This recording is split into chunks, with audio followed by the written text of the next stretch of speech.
Today I'm working on a small still life.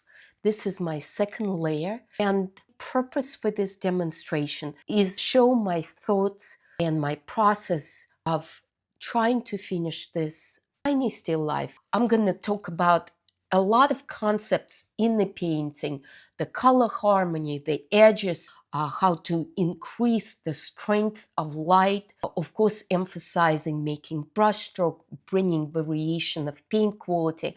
So it's going to be a little bit about everything, and that's how I tend to teach painting, because for me painting is something that cannot be learned by learning one thing at a time.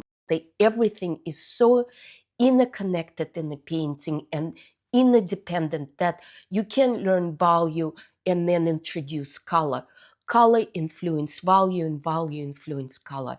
I would start by reminding you that we as a painters have 5 tools, and it's not our brushes and it's not our paints. What we have is value, color, edges, paint quality, and brush strokes. We can only paint those 5 things. We cannot paint tangerine, we cannot paint petal. We can only make brush strokes that resemble and make a tangerine.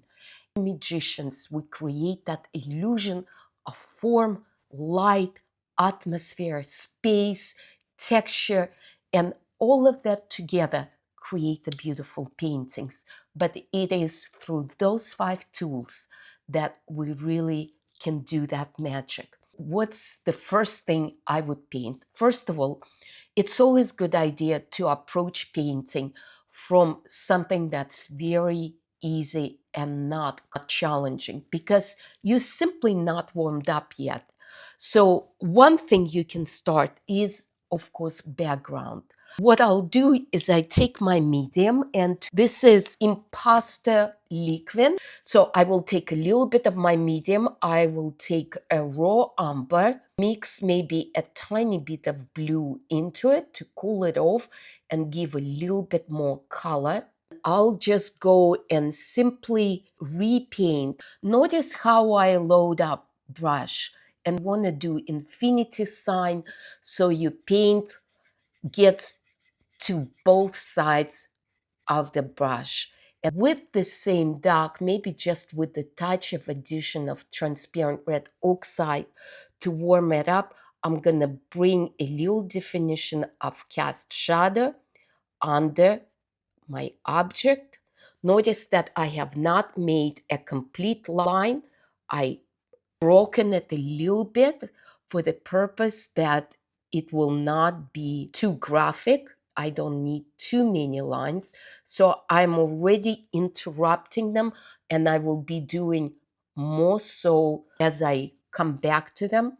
And I'm also going to revisit some of the darkest parts of my gold. And then I'm going to bring a little bit of that darkness right into the leading edge of the shadow, where the shadow starts, and maybe a little bit under, maybe a little cast shadow from the protrusion of that top. The next thing, I can just start painting the whole painting. Keep your eye on all the relationship and not approach painting as if you want to finish one part, move on to the next, and move on to the next. So what you want to do is always paint the whole thing. So you paint a little here, a little there, so there is a dialogue of all parts, and everything comes to life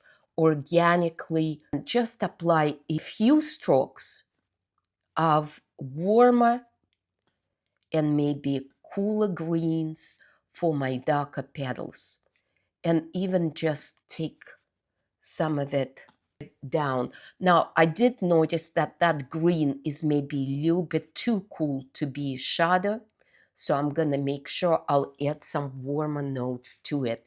And right away, as if I have this color, I want to introduce it to some other areas, even if it's just passing a few brush strokes in other areas, even a little bit, maybe reaching a gold, be making 1 or 2 brush strokes in the background, which later I'm sure is somewhat going to disappear. But what that does, again, it really goes back to painting the whole thing. What might be left of this green, which I just passed it through the painting, maybe just a very small part of it, but it will help the eye read the colors more harmonious, opposed to something if you just take that color and give it just to the object and don't share it, don't recycle it, and so it will be self-contained. That's not how the painting gets harmonious. You really need to use and recycle through the painting, no matter how small that little footsteps of that color is, it really needs to travel around. Next thing I'm gonna do is just revisit some shadow of my white vase. The true shadow is the absence of light, and therefore it all is dark.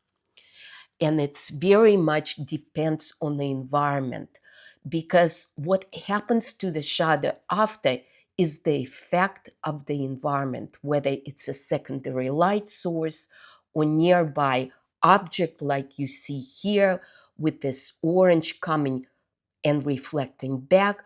But in the beginning, as you start your shadow, if you start it warm and relatively dark, your object will have weight and it will have sense of dramatic light, and you wouldn't need to light up your light so high to compensate for a lighter shadow. So if you have to make a mistake on the value of the shadow, go rather darker than lighter. So now I just brought a little more warmer color. Notice that that color again is very much from my environment. So even putting a few strokes of that shadow color in the environment will connect my shadow to the background, and I'll let that shadow move towards what's familiar, what is the same. So again, conceptually sharing that color through. I'm gonna come back and just revisit my shadow for tangerines, and notice that all my shadows, everything I've painted so far, is coming out of the same mixing lake, and that's I call my shadow lake.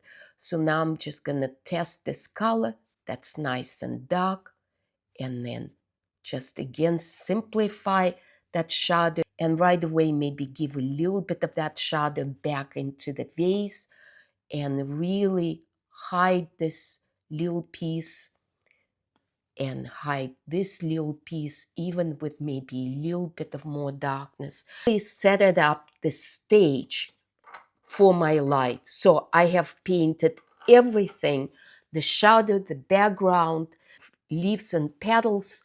So now I can really go and start working on expanding my light and paint the melody of the light.